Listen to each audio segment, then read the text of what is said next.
इस्राएली गोत्र में जो है जन्म लिए हैं, हम यीशु मसीह को मानते हैं और यीशु मसीह को हम जब मानते हैं तो हमारा जो जन्म है, जो ईसाई समाज में हुआ, इस्राएली गोत्र में हुआ, ये एक सेवा का फल था। एक सेवा के फल के कारण आप और हम इस्राएली गोत्र में यीशु मसीह को मानने वाले लोग हैं। कौन सा सेवा का जो है वरदान था जिसके द्वारा आप और हम जो है आज इस्राएली गोत्र में पैदा हुए। आइए हम जानते हैं, दो भागों में हम सेवाओं को देखेंगे, पहले पुराने नियम में और फिर नए नियम में। तो सबसे पहले पुराने नियम में जो है अगर हम बात करें तो प्रथम सेवा जो है वो अब्राहम और सारा के द्वारा जो है की गई थी। उत्पत्ति की पुस्तक 18वां अध्याय 1 से लेकर 15 तक वहां वर्णन दिया हुआ है, जिसको हम कहते हैं पहुनाई की सेवा, अतिथि की सेवा।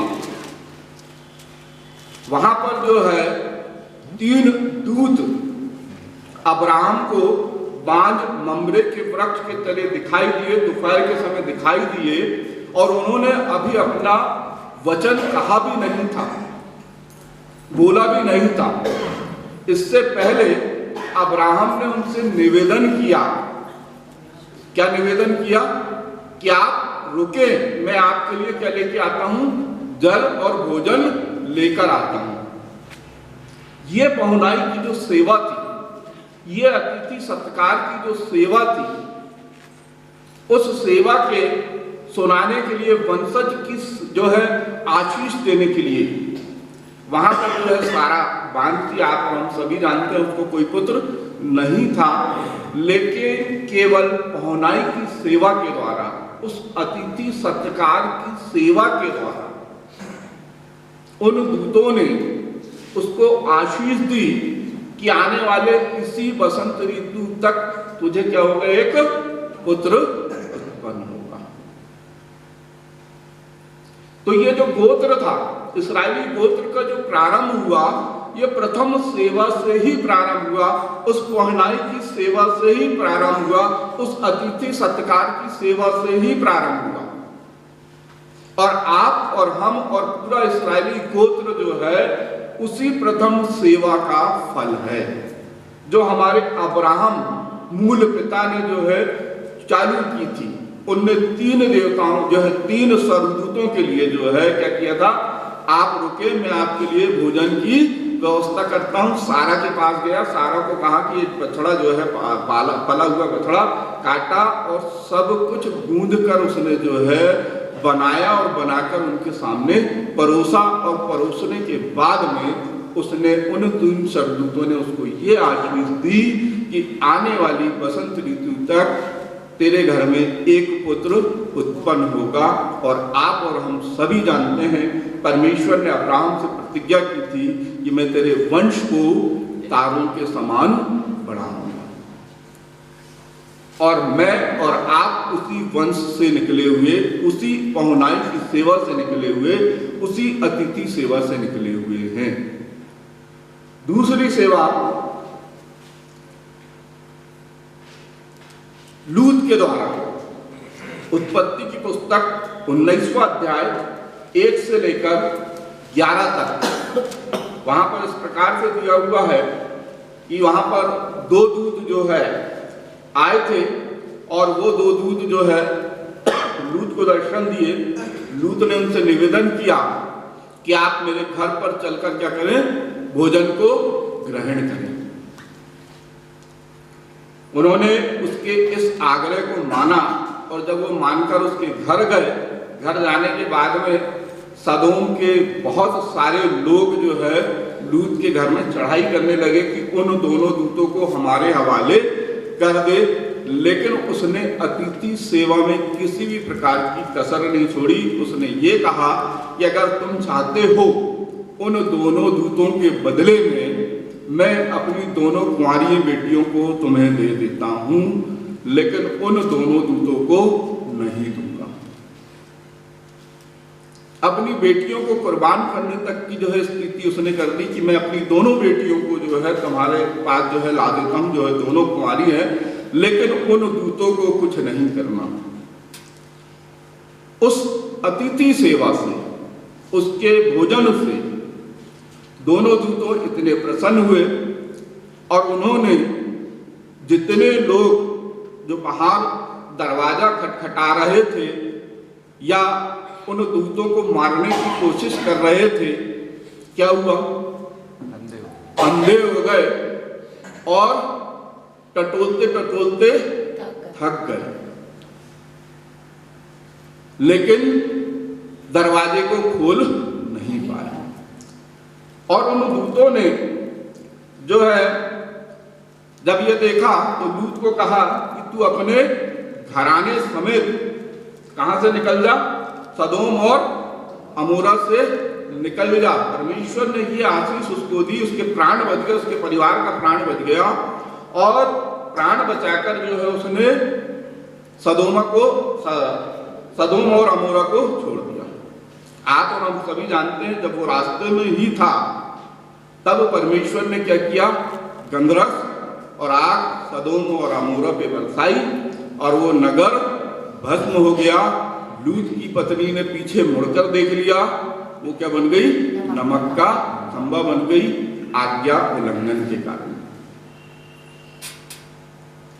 ये अतिथि सत्कार था, पाहुनाई की सेवा थी। तीसरी सेवा रिबका के द्वारा,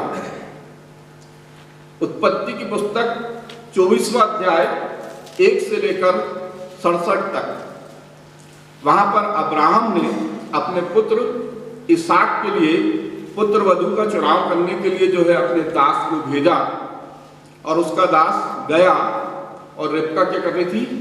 कुएं से पानी भर रही थी। और जब वो पानी भर रही थी तो उसने उससे पीने के लिए जल मांगा कि तू मुझे पीने के लिए पानी दे। रिबका ने उत्तर दिया कि मैं तुझे भी जल दूंगी और तेरे ऊंटों को भी पानी पिलाऊंगी। कितने ऊंट थे? 10। अगर दास की बात करें तो एक घड़ा पानी या एक गुंडी पानी पीकर तृप्त हो सकता था, लेकिन ऊंट 10 ऊंट थे। 10 ऊंटों को पानी पिलाना, 10 ऊंटों को पानी पिलाने की सेवा करना। एक ऊंट एक मटके पानी से तृप्त नहीं हो सकता था। हैंडपंप नहीं था, नल नहीं था, मोटर नहीं थी, कुएं से पानी खींचकर ऊंटों को पिलाना था, और वो भी 10 ऊंटों को। 10 ऊंटों को पानी पिलाना, यानी उस समय की स्थिति में अगर हम आज बयान देखें या उस समय की स्थिति की कल्पना अगर हम करें तो वो 10 ऊंटों ने कितना पानी पिया होगा, क्योंकि ऊंट ऐसी प्रजाति है वो जब तक पेट भर के पानी नहीं पी लेती तब तक वो बैठती नहीं, क्योंकि उसको मालूम है कि पानी मैं पी लूंगा उसके बाद में पानी को स्टोर करके मैं रखूंगा। तो उन 10 ऊंटों को पानी पिलाना और अब्राहम के दास को पानी पिलाना, ये सेवा रिबका के द्वारा की गई कि उसने उन 10 ऊंटों को अनगिनत बाल्टियों से, अनगिनत मटकों से पानी पिलाना पड़ा होगा उसको। कितने बार वो नीचे गई होगी, कितने बार नीचे जाकर पानी लाई होगी, तब वो ऊंट तृप्त हुए होंगे। वचन बताता है कि जब ऊंट पानी पी चुके तब उसने कहां गई? वो अपने घर गई और घर जाकर उसने अपने भाई लाबान को ये दृष्टांत सुनाया, बताया। लाबान जो था खुश हुआ और खुश होने के बाद में उसने क्या किया? अब्राहम के दास को फिर से अपने घर में बुलाया, फिर अतिथि सेवा की, फिर पाहुनाई की सेवा की, जलपान रखा, ऊंटों के लिए जो है चारा रखा, भेड़ और उसके ठहरने के लिए जो है स्थान दिया। और बाइबल बताती है कि जब अब्राहम के दास ने ये सारा घटनाक्रम बताया कि मैं यहाँ पुत्र वधू का चुनाव करने के लिए आया हूँ और मुझे अब्राहम के पुत्र इसहाक के लिए जो है पुत्र वधू का चुनाव करना है, तो उसने उसको 3 दिन अपने घर में रखा। और रिबका की इस सेवा के लिए 24वां अध्याय उसकी 60वीं वचन में लाबान ने कहा है जिसको मिल जाए मेहरबानी से पढ़ देगा। और उन्होंने रिबका को आशीर्वाद देकर कहा, हे हमारी बहन, तू हजारों लाखों की आदि माता हो और तेरा वंश अपने बैरियों के नगरों को अधिकारी हो। हजारों और लाखों की आदि माता हो। ऊंटों को पानी पिलाने के लिए, अब्राहम के दास को पानी पिलाने के लिए, पानी पिलाने की सेवा करने के बदले में उसको ये आशीर्वाद मिला कि तू हजारों लाखों की आदि माता होगी। और आप हम सभी जानते हैं कि अब्राहम से इसहाक पैदा हुआ और इसहाक से वंश आगे बढ़ा। जब इसहाक का वंश आगे बढ़ना था तो आगे बताता है कि रिबका क्या थी? बांझ थी। वंश आगे बढ़ना था लेकिन रिबका बांझ थी। परमेश्वर ने उसको आशीष दी और उत्पत्ति 24:67 में लिखा हुआ है कि इसहाक और रिबका का जब विवाह हुआ तो सारा की आत्मा को क्या मिली? शांति मिली। मतलब सारा भी चाहती थी कि रिबका और इसहाक का विवाह हो, और जब रिबका और इसहाक का विवाह हुआ तो सारा की आत्मा को शांति मिली और रिबका क्या थी? बांझ थी। उत्पत्ति 24:19 और 26 में लिखा हुआ है कि रिबका बांझ थी लेकिन परमेश्वर ने उसको आशीष दी, जुड़वा संतान पैदा हुई। आप और हम सभी जानते हैं उसका एक का नाम एसो और एक का नाम याकूब था। एसो की एड़ी पकड़े हुए याकूब का जन्म हुआ।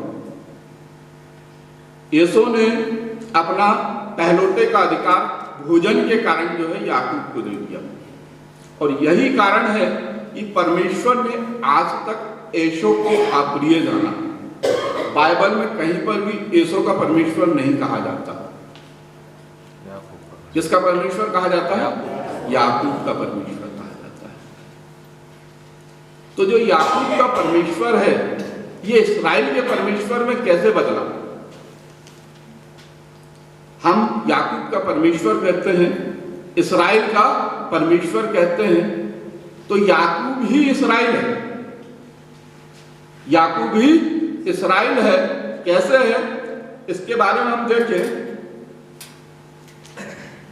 उत्पत्ति की पुस्तक 32वां अध्याय और 28वीं आयत में वहां पर याकूब जो है एक पुरुष से मलयुद्ध करता है, एक सरदूत से मलयुद्ध करता है।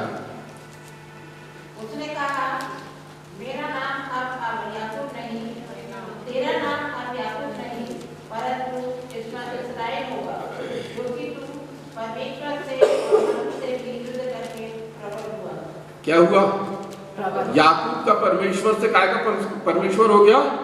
इस्राएल का परमेश्वर हो गया। तो याकूब को इस्राएल कहा जाता है। अब इस्राएल का परमेश्वर जो है कहने लगे। हम बाइबल में देखें याकूब का परमेश्वर और इस्राएल का परमेश्वर कहा जाता है, लेकिन कहीं पर भी एसो का परमेश्वर नहीं कहा जाता, क्योंकि परमेश्वर ने एसो को जो है अप्रिय जाना, और अप्रिय जानकर जो है उसने क्या किया?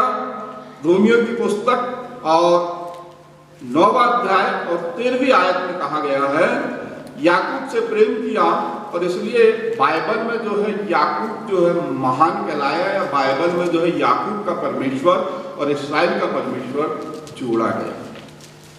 रोमियो की पुस्तक 9वां अध्याय 13वीं आयत। ऐसा लिखा है कि मैंने याकूब से प्रेम किया परंतु एसौ को अप्रिय जाना। एसौ को क्या जाना? उसने अप्रिय जाना, उसकी भेंट को ग्रहण नहीं किया। फिर बात करें चौथी सेवा की, लाबान के द्वारा। जब याकूब जो है चरवाहा था और लाबान उसका मामा था, तो उसके बाद जब वो गया तो उसने कहा मैं मुफ्त में सेवा नहीं कराऊंगा, फ्री में सेवा नहीं कराऊंगा। उत्पत्ति की पुस्तक 29वां अध्याय 15 से लेकर 30 तक लाबान की 2 बेटियां थी,